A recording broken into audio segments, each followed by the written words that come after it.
আসসালামাইকুম বন্ধুরা, কেমন আছো তোমরা সবাই? আশা করি ভালো আছো, সুস্থ আছো। এই তো আমিও আলহামদুলিল্লাহ তোমাদের দোয়ায় ভালো আছি। তো আমি আজকে ইফতারির জন্য রান্না করব হালিম। তো তোমাদেরকে দেখানোর জন্য আমি তো এখন রেডি করছি। তো কিভাবে রেডি করব তোমাদের দেখাবো করবো। আসো তাহলে, এই যে এখানে আমি করে নিচ্ছি গরম পানি। তো এই গরম পানিতে আমি হালিমের মিষ্টিটা ছেড়ে দিব।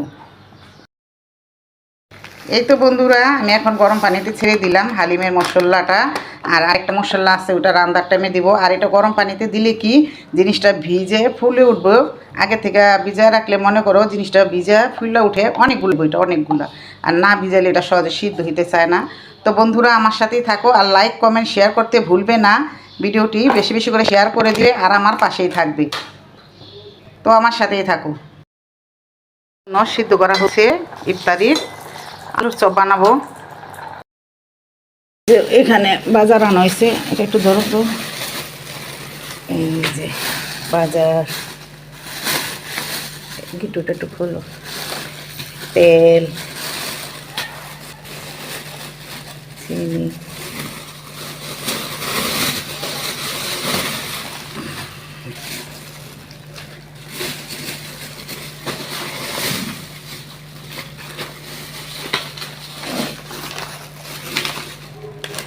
আর এই তো হালিম রান্নার জন্য এই যে মুরগির মাংস, গরুর মাংস আছে এখানে। গরুর মাংসটা দিয়ে হালিম রান্না করব। এই তো বন্ধুরা, আজকে জুমার দিন। তো এই যে বাজার করা হইলো, এইগুলা নিয়ে আসলো তোমার ভাইয়া বাজার করে। আর এখানে আছে যে লাল মুরগিটা,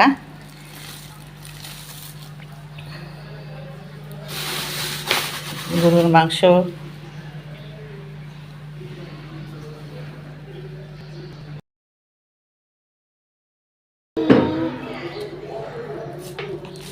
এটা লাল মুরগি, দেশি মুরগির মতন। আর এই যে দেখো কত বড় একটা ডিম দিছে। বন্ধুরা তোমরা কে ডিম খাও? এটা মুরব্বীরা কিন্তু খায়, এটা আমাদের আমগো মতন নয়, সেটা খায় না। আর একটু বয়স্ক 70-80 বছর হইলে তারা খেতে পারে।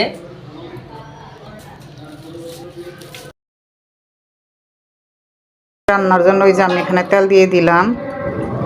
এটা গরম হলে দিয়ে দিব পেঁয়াজ। তেলটা গরম হয়েছে, এখন আমি দিয়ে দিব পেঁয়াজ।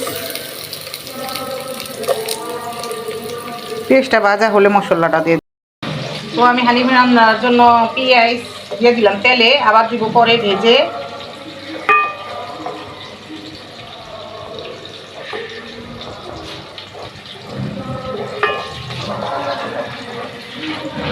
দিব আদা রসুন একসাথে বাটা হালিমের জন্য। আর দিয়ে দিব লবণ। আর এখানে আমি অল্প অল্প মশলা দিব, কারণ হালিমের ভিতরে মশলা আছে। একটু পানি দিয়ে দিব, নাহলে ছিটাইব। আর দিয়ে দিব একটু মরিচের গুঁড়া। আর দিয়ে দিব একটু হলুদ সামান্য। দিয়ে দিব ধনিয়ার গুঁড়া। দিয়ে দিব গরম মশলার ফাঁকি। তো এটি সব একসাথে মিশিয়ে আমি কষিয়ে নিব। আর দিব একটু গরম মশলা, আর দিব তেজপাতা। এখানে আছে তেজপাতা, গরম মশলা, এগুলা দিয়ে দিব। আর গুঁড়াটা তো দিছি। তো আমি এটাকে ভালো করে কষিয়ে মাংসটা দিব। আর হালিমের সাথে একটা মশলা আছে, এটাও দিব। বন্ধুরা আমার কষানোর পর আমি মাংসটা ছেড়ে দিছি। এখন আমি এই কষাবো, এই পানিগুলো দিয়ে ভালো করে কষিয়ে নিব।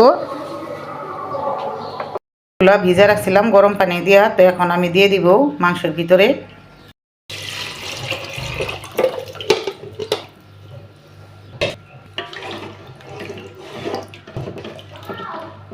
আর এদিকে আছে এই যে আরেকটা মশলা হালিমের, এটাও দিয়ে দিব।